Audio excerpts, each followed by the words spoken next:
Saudara, pasukan Israel membakar rumah sakit Indonesia di Gaza Utara, Palestina, Senin waktu setempat.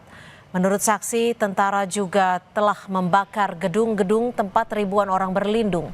Insiden rumah sakit Indonesia di Gaza terbakar kali ini terjadi tak lama setelah rumah sakit tersebut dikepung dan ditembaki pada akhir pekan lalu.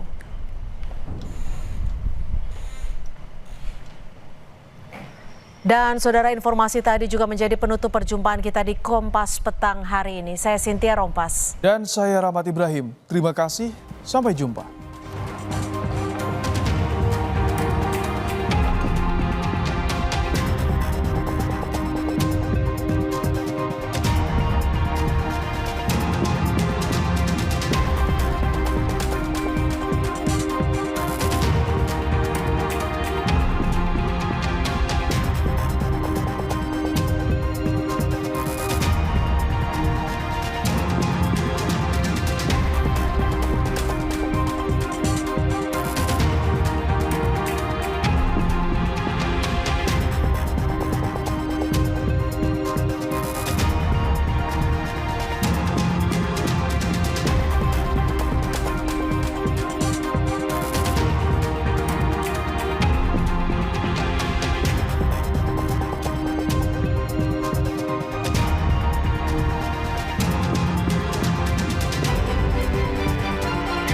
Saat menangkap, mengumpulkan, dan mengolah peristiwa, secara paksa oleh penyidik.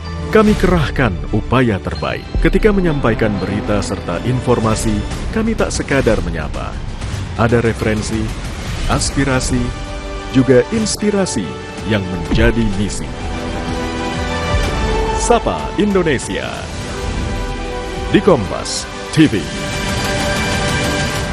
Independen, terpercaya.